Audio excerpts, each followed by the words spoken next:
When evaluating the current elections, I think the most intelligent way to approach it is to think about which of the candidates on either side, Democrat or Republican, is the most electable. It appears that the Republicans at the moment are choosing John McCain. I think that's a wise choice. I think he is the most electable on the part of the Republicans, and he's also the one most likely to appeal to independent voters. The two of them go together. It has been widely assumed that the Democrats will win the 2008 election in a walk after the 7 dreadful years of George W. Bush. However, in a recent column in Slate magazine, a commentator said, the Republicans need only 2 miracles in order to, against all odds, win the White House in 2008. The first, they must have the good sense to nominate John McCain. That miracle seems as if it's underway. The second is that the Democrats must be reckless enough to nominate Hillary Clinton, the one person who has the highest negatives among all candidates, Democrat or Republican, the least possible to win the election, and the most likely to unite all Republicans as one party against her. And so let us look at the electability question now between Hillary Clinton and Barack Obama. Barack Obama, in all of the elections so far, the primaries, has shown himself to be the one candidate who can actually draw not only independent votes, but even some disaffected Republicans. There are a number of Republicans disaffected with the Bush administration, so they actually could swing into the Democratic column. There was a poll taken by NBC News that was published on January 25, in which the people were asked on a nationwide basis, which of the candidates on both sides, Democrat and Republican, are the most likely to unify the country? Barack Obama finished at the top with 67%. McCain close behind with 66%. Then there was a major fall off down into the 50% gridlock area, where we find Hillary Clinton, John Edwards, and Rudy Giuliani, the latter two who have since dropped out. And below that, Huckabee and Romney in the low 40s.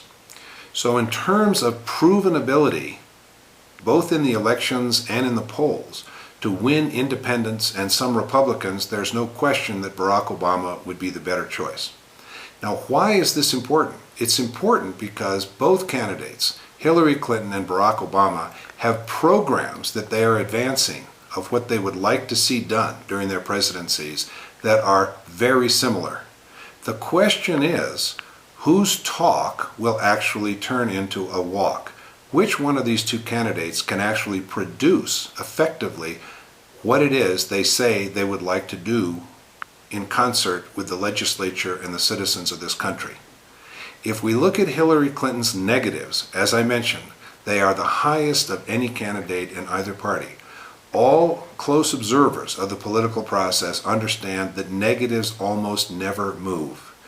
Positives can change, as we've seen recently, where Hillary Clinton has lost a commanding double-digit lead as high as 30% down to 3 or 4% in the population going into February 5, so-called Super Tuesday. However, what has not moved at all are her negatives, which still remain above 50%. Barack Obama's negatives are quite a bit lower, in the 30% range.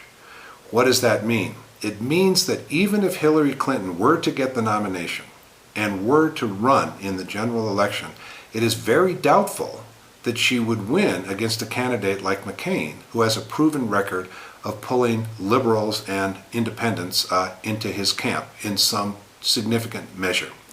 Secondly, it means that if she does win, she will win by the very narrow margins that were used by her husband or realized by her husband in 1992 and 1996. Frank Rich of the New York Times said, when Barack Obama won in Iowa, after 20 years of fear and loathing, we are seeing that we can finally have a possibility of feeling good about ourselves again and our country. Bob Herbert said the same thing.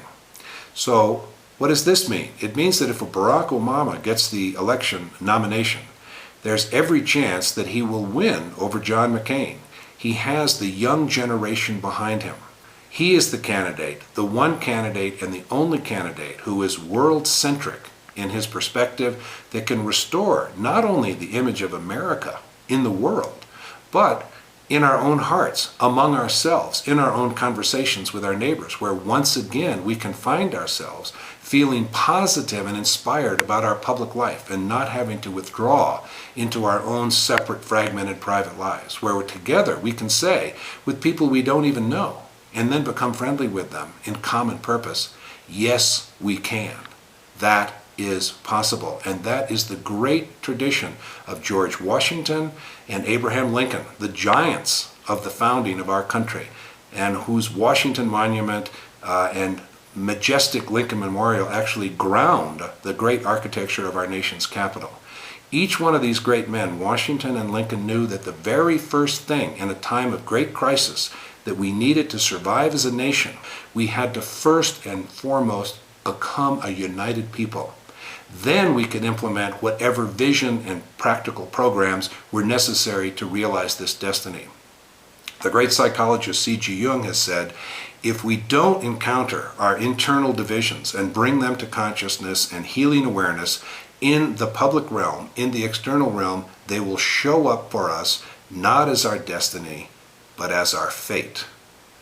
We don't need to go that way. We can vote for Barack Obama.